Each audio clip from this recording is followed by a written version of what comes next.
구원의 이름 예수. 예수의 이름이라고 하는 것은요, 이스라엘 나사렛에서 태어나신 그 예수님을 지칭하는 그 이름뿐만이 아니라 그 이름은요, 구원에 관한 하나님의 모든 스케줄을 얘기합니다. 아버지와 아들과 성령의 이름이죠.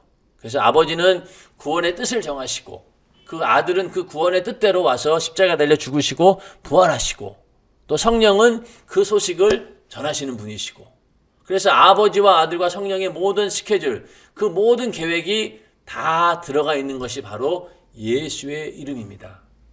그래서 우리의 신앙이라고 하는 것은요, 하나님께서 예수를 통해 이루어 놓으신 약속의 성취, 즉 죄에서 자유를 얻고 저주와 질병에서 자유하게 된 사실을 인정하고 고백하는 신앙이라는 겁니다. 그리고 이 예수의 이름을 가지고 악한 영을 쫓아내고 질병을 치유하는 것도 바로 예수의 이름을 권세를 믿고 주장하는 거죠. 그러니까 우리의 믿음이라고 하는 것이 지성이면 감천식으로 그냥 비나이다 내 정성을 들여가지고 하나님을 잘 섬기면은 하나님께서 병도 고쳐주시고 나에게 축복해 주신다, 이게 아니에요. 우리의 믿음은 이 예수의 이름을 가지고 기도도 하는 것이고, 이미 합법적으로 이루어 놓은 모든 구원을 내가 합법적으로 차지하는 거예요. 내가 합법적으로 가질 수 있는 겁니다. 권세를 믿고 주장하는 거예요. 이 예수의 이름으로 명하노니 약한 귀신아 떠나가라 라고 우리가 왜 자신있게 얘기합니까? 그 이름의 권세가 마귀를 몰아내셨기 때문에, 악한 귀신을 몰아낼 수 있는 권세가 있기 때문에, 왜 십자가의 죽으심과 부활로 인해서 마귀의 권세는 무너졌고 예수님께 승리하셨잖아요.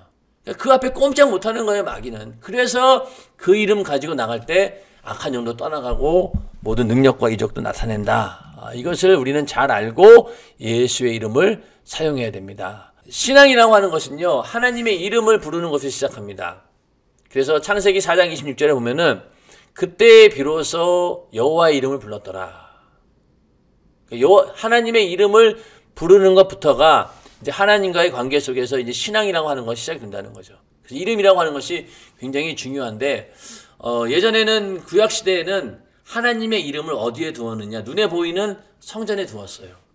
내가 내 백성을 애굽 땅에서 인도하여 낸 날부터 내 이름을 둘 만한 집을 건축하기 위하여 예루살렘을 택하여 내 이름을 거기 두고.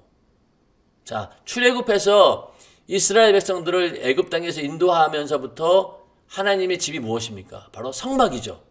성막에 거기에 하나님의 이름을 둔 거예요. 그러다가 이제 성막 시대가 끝나고 이제 이스라엘이 가나안을 정복하고 자기네들 나라가 생겼잖아요. 그때부터는 그 이름을 어디에 두었느냐? 성막은 없어지고 성전이 생깁니다. 그래서 다윗이 원래 지으려고 했지만은 못 짓고 솔로몬이 성전을 짓게 됩니다. 거기에다가 하나님의 이름을 둔 거예요.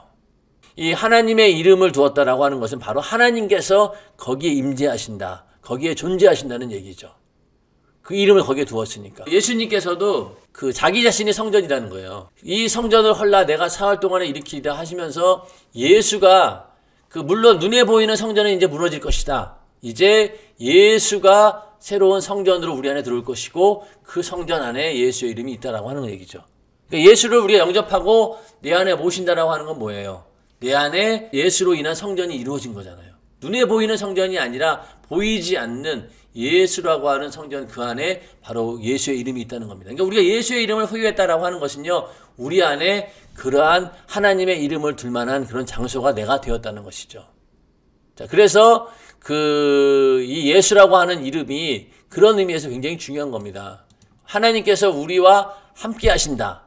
아까 말씀드렸죠? 내 안에 함께 하시는 분이 바로 하나님이시다. 그게 어떻게 함께 있느냐? 예수의 이름을 우리에게 주시고 그 이름으로 우리와 함께 한다는 거예요. 그래서 그 이름을 믿지 않는 자들이 심판받는다는 것이죠. 그래서 구원의 이름 예수를 우리는 반드시 기억해야 된다. 자, 그래서 이 예수의 이름이라고 하는 것은요, 아버지와 아들과 성령의 이름이다. 그래서 요한복음 10장 11절에 내게 주신 아버지의 이름으로. 자, 예수님께서 하신 말씀이에요. 예수님께서는 아버지께서 주신 이름을 내가 가졌다는 거예요. 자, 그 다음에 그 보혜사 곧 아버지께서 내 이름으로 보내실 성령.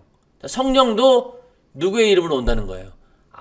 예수의 이름, 내 이름, 아버지 예수의 이름을 온다는 거잖아요. 그러니까 먼저는 예수의 이름을 아버지께서 나에게 줬어요.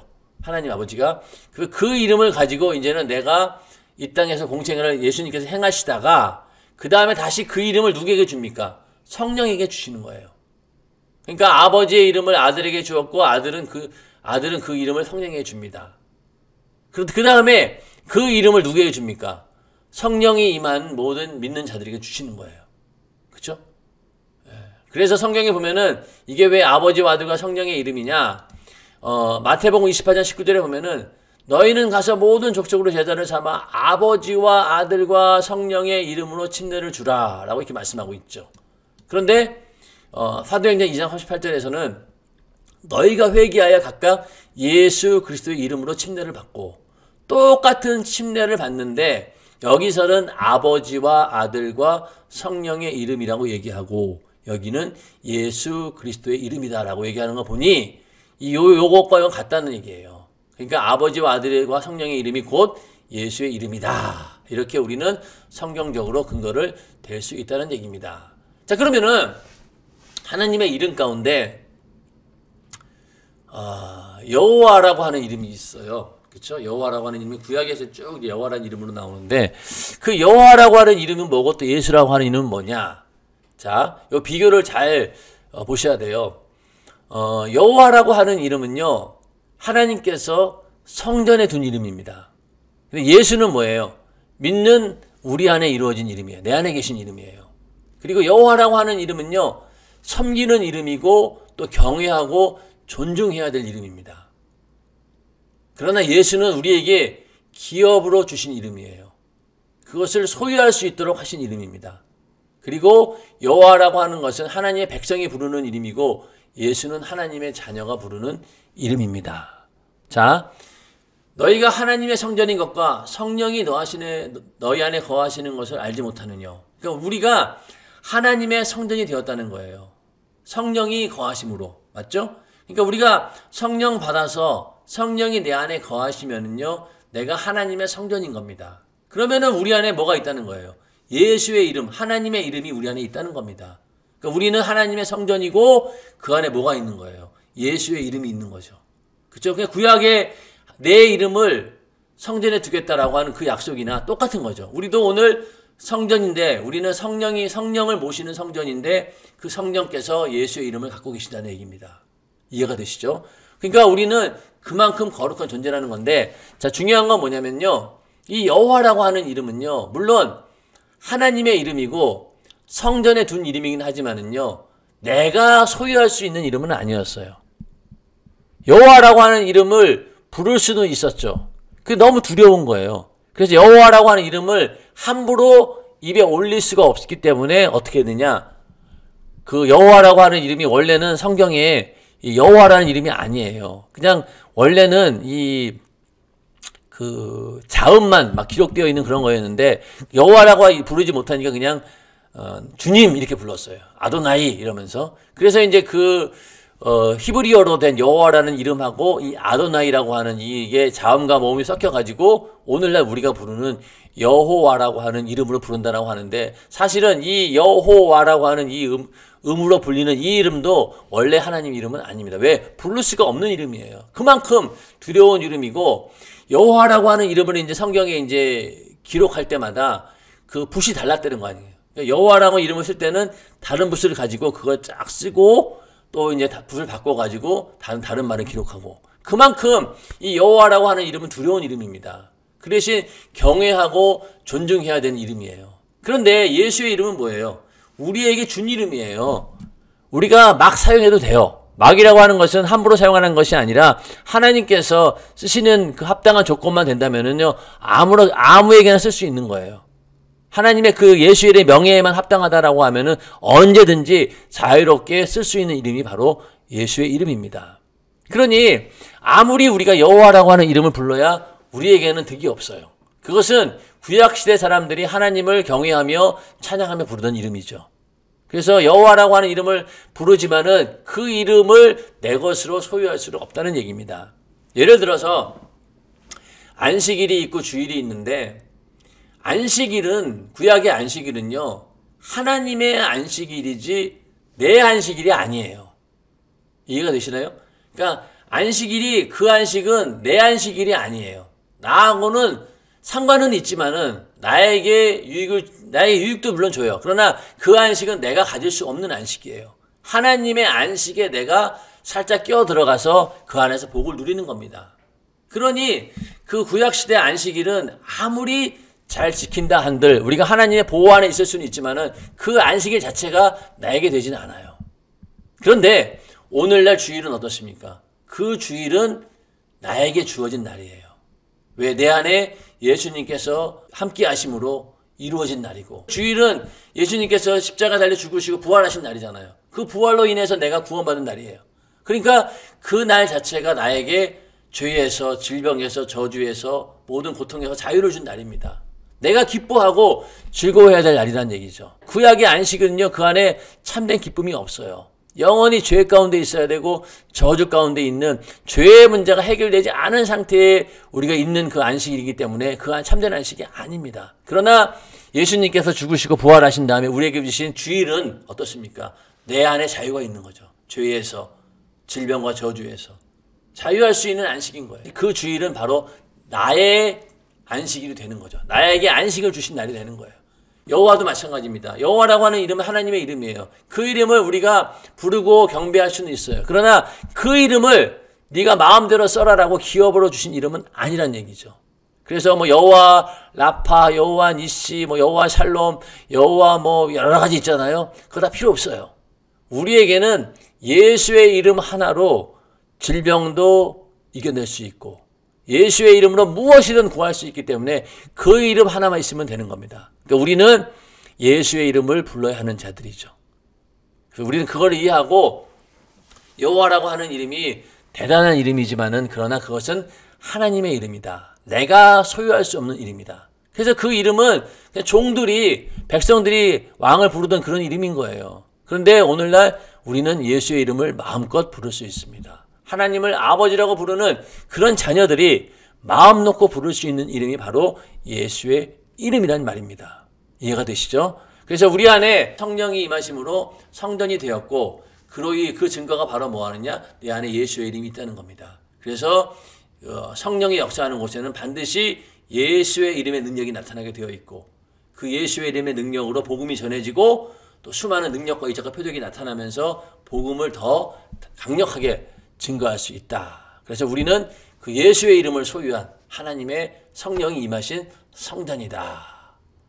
이거를 가지고 있는 자들이기 때문에 구약시대 사람하고는 비교가 안 되는 거죠. 이해가 되시죠?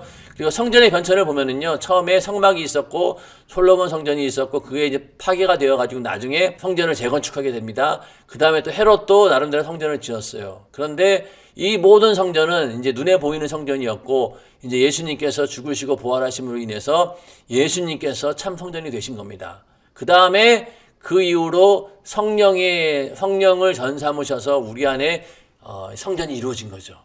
그리고 또 이렇게 성령 받은 자들이 모인 곳이 바로 교회입니다. 교회도 어떤 의미에서 큰 성령이 거하시는 전이죠. 성령이 감독자를 세우시고 성령이 예수의 핏값으로 세운 그런 것이 교회이기 때문에 교회도 하나의 큰 의미에서 이 성전인 거예요. 예수 믿는 사람들이, 성령 받은 사람들이 함께 모이는 곳이 어디입니까? 바로 교회에 가서 예배드리고 또 거기서 교제도 하고 또 복음을 전하고 이러한 일들이 바로 이 성전 교회를 통해서 이루어지는 것이고 이 성전도 이제는 완벽하지 않습니다. 교회도 가장 완벽한 성전은 어디에 있느냐? 바로 새하늘과 새 땅, 영원한 천국에 있는 것이 가장 완벽한 하나님의 성전이 그곳에서 이루어지는 것이죠. 예. 그렇게 해서 이 여호와와 예수라는 이름을 잘 이해하셔야 됩니다. 이것은요, 뭐 여호와라고 하는 이름이 뭐 쓸모가 없다. 여호와라고 하는 이름이 뭐 이게 전혀 뭐 예수 이름보다 뭐 천하다 이런 거의 얘기가 아니에요. 오히려 여호와라고 하는 이름은요, 더 우리가 범접할 수 없는 이름이에요. 함부로 부를 수 없어요. 근데 예수라는 이름은 우리에게 주신 이름이라니까. 그러니까 우리는 뭘 불러야 되겠어요? 예수의 이름을 부르는 겁니다. 기도할 때도 예수의 이름으로 기도합니다. 이런 이유가 바로 그 이름을 우리에게 기업으로 주셨다는 것. 그러니까 아무리 대단한 거라도 내게 아니면요 소용이 없는 거잖아요.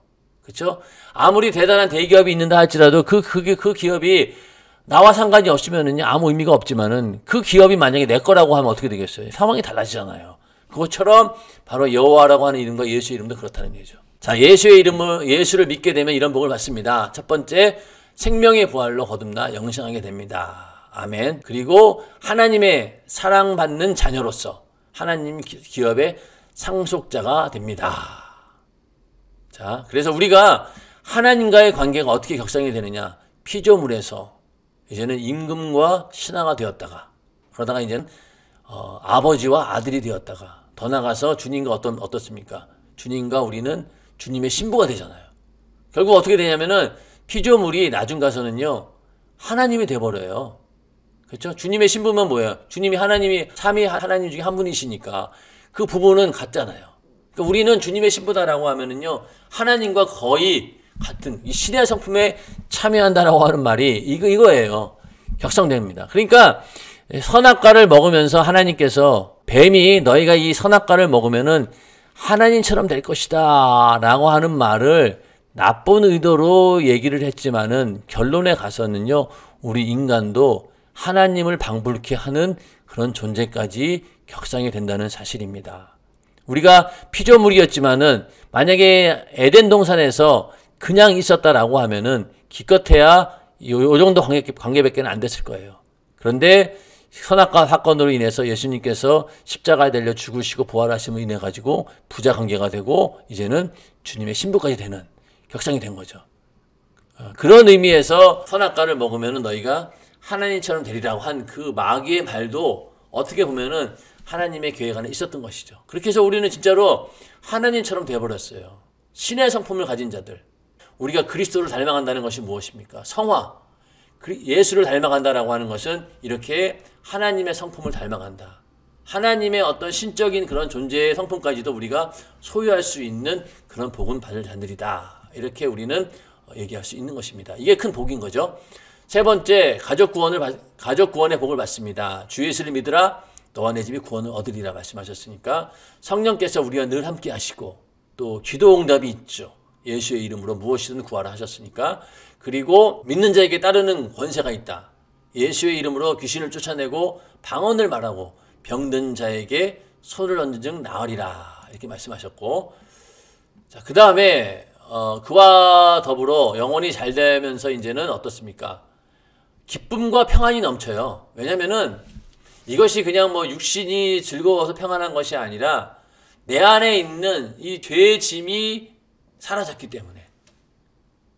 그 죄의 짐이 뭡니까? 내 육신은 모르지만은 영혼은 알잖아요.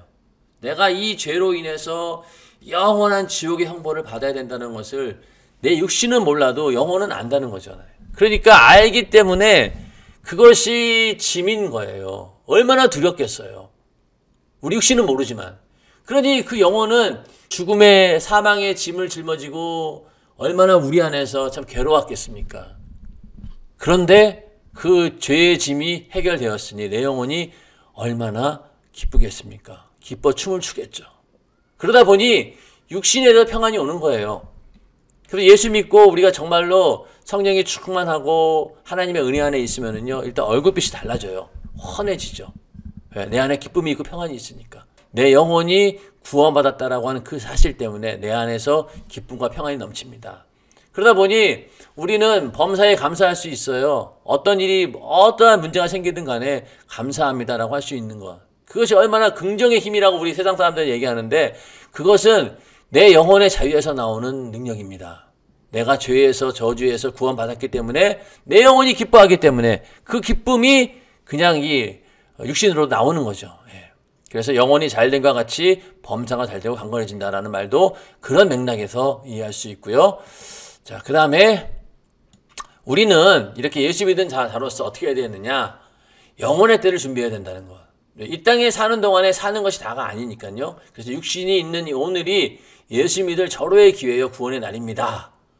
그걸 인정하고 우리는 그날을 준비해야 된다. 보라, 지금은 은혜 받을 만한 때요, 구원의 날이로다. 그래서 구원받을 수 있는 절호의 기회. 우리 육신을 입고 있는 이유는 뭐냐면요, 예수 믿을 수 있는 기회를 주시는 거예요. 만약에 그 죽을 병을 앓고 있는데 만약 하나님 살려주셨다 라고 한다면은요, 예수 믿고 죽으라는 얘기입니다. 그리고 믿는 자들에게는 더 잘 믿고 죽으라는 얘기고. 그러니까 그건 다 육신을 우리에게 주신 거는 기회를 주는 겁니다. 그래서 그리고 또 한 가지는 이 땅에 살지만 하늘의 시민권을 가진 자로 살아야 합니다. 오직 우리의 시민권은 하늘에 있다. 이 땅에 육신을 입고 살고는 있지만은 우리의 소속이 어디라는 겁니까? 하늘에 있다는 거죠. 그래서 우리는 땅에 있는 자처럼 살 것이 아니라 바로 하늘에 소망을 둔 자로서 거기에 맞는, 거기에 준하는 그런 삶을 살아야 된다라고 말씀하고 있는데, 또 그 다음에는 이제 하나님의 사랑을 받은 자로서 그 사랑을 전하는 자들이 되어야 된다. 자, 그리고 우리 인생의 가치를 나타내줄 신령한 작품이 있어야 된다. 그러니까 이 땅에 사는 동안 그냥 흘러가는 시간들이잖아요. 똑같이 그 시간이 다시 돌아오진 않습니다. 그런데 어떤 사람은 그 시간을 육신의 쾌락을 위해서 허랑방탕하게 쓰는 사람들이 있어요. 그렇죠? 그러나 어떤 사람들은 열심히 일을 합니다. 그럼 대가가 나중에 상황이 달라져요.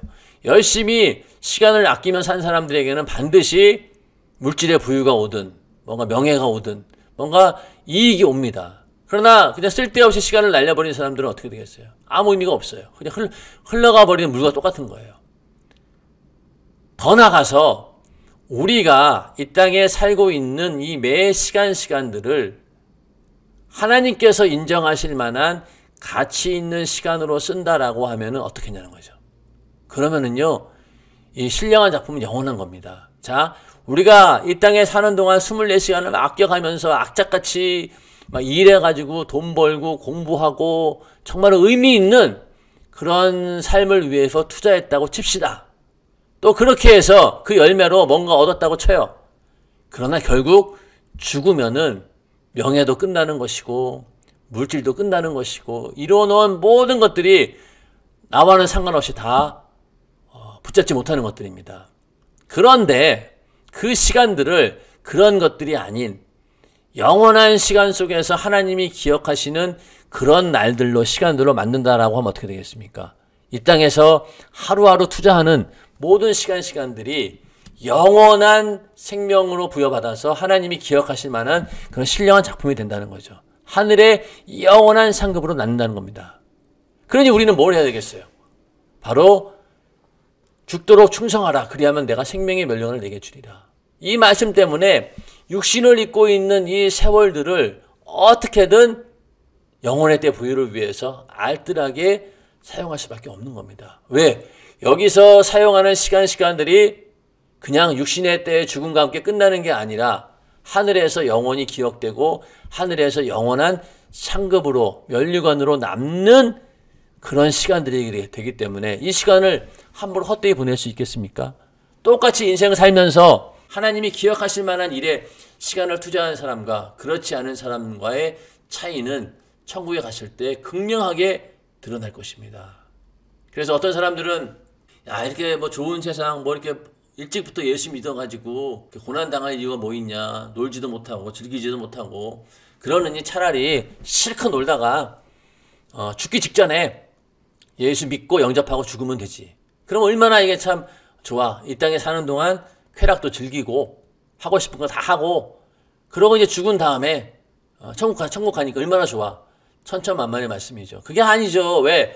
지금까지 아무것도 안 해놓은 그런 사람들이 십자가 달린 강도처럼 가까스로 구원받았다고 칩시다. 그러나 하늘에 아무런 보상도 없고 상도 없어요. 영혼의 때에 아무것도 남는 게 없다는 거예요. 그러니까 그러나 반대로 이 땅에 사는 동안 남들 놀 때 주를 위해 충성하고 남들이 잠잘 때 기도하고 전도하고 충성하고 주의를 했던 사람들, 그런 사람들은 어떻게 했어요? 그 모든 시간들이 하나님께서 30배, 60배, 100배 뭐 그보다 이상의 보상을 해주시고 기억하신다는 거잖아요. 그러니 영원히 남는 장사가 바로 영혼의 때를 위해서 육신의 때를 알뜰하게 사용하는 겁니다. 세월을 아끼라 때가 악하니라. 이거는 뭐냐면은 너에게 주어진 이 육신의 세월을 쪼개 쓴다고 지혜로운 게 아니라 그 시간을 영혼의 때를 위해서 사용하는 자가 정말로 지혜로운 자다라고 말씀하고 있는 겁니다. 그래서 부지런하고 하여 게으르지 말고 열심을 품고 주를 섬기라. 이 말씀대로 영원의 때의 부유를 만들어내는 우리 모두가 되기를 주님의 이름으로 축원합니다. 자, 그 다음에 다섯 번째는 이 세상의 빛과 소금이 되는 올바른 삶을 살아야 됩니다. 그래서 이 세상에 사는 동안 많은 사람들에게 복음을 전하고 그들이 나를 보고 예수를 믿을 수 있는 그런 삶을 살아야 된다라고 하는 것. 그래서 우리 예수 믿는 사람들은요, 교회에서도 신앙생활을 잘해야 되지만은 세상에 나가서도 직장이나 사업장이나 가정이나 어느 곳에든지 많은 사람들에게 모범이 되는 그런 삶을 살아야 됩니다. 그래서 직장에서는 정말로 땀 흘려서 수고해야 되고 나에게 주어진 시간을 알뜰하게 그런 생활하는 데 써야 되는 거고 교회 와서는 또 교회 와서 그렇고 하여튼 우리에게 허락된 시간들을 영혼의 때를 위해서 사용하지만은 그러나 이 땅에 사는 동안 그 질서를 파괴해서는 안 된다는 얘기입니다.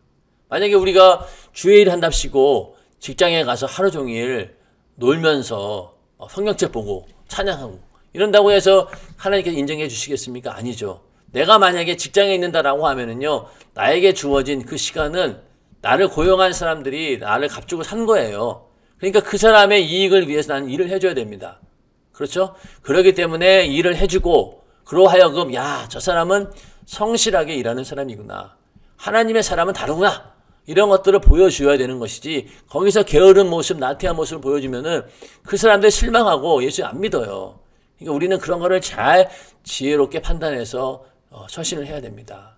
예전에 저도 젊었을 때 아르바이트 한답시고 이제 했는데 그 전날 이제 철야 예배를 드리고 얼마나 졸려요. 그러니 막 그때 제가 아르바이트 할 때 이제 우리 교회 안수 집사님 일하는 그 일터에 가서 이제 알바를 하고 있었는데 졸리니까 막 잔 거예요. 근데 생각해 보니까 어떤 생각을 했냐면은 우리 교회 안수 집사님이시니까 충분히 이해해 주시겠지. 내가 교회에서 철야 예배 드리고 또 그때 내가 청년의 직분을 맡고 있었으니까 바쁜 거 아니까 아이고 이렇게 뭐 쉬는 시간 그러니까 일과 시간에 손님 없을 때 잠깐 자는 거 뭐 어떻게 했느냐 용납해 주실 거야 라고 하겠지만 그건 저의 오산이었습니다. 그게 아니에요. 오히려 정신을 바짝 차리고 더 열심히 일을 해 주었어야지만이 맞는 말이었습니다. 근데 그걸 못했던 거예요. 어려가지고. 생각해보니까 그게 아닌 거죠. 우리는 정말로 우리에게 주어진 시간을 주를 위해 사용하되 내가 일할 때는 일해야 되고 또 가정을 지킬 때는 지켜야 되고 분명히 이 땅에 사는 동안에 나의 몫이 있다는 거죠.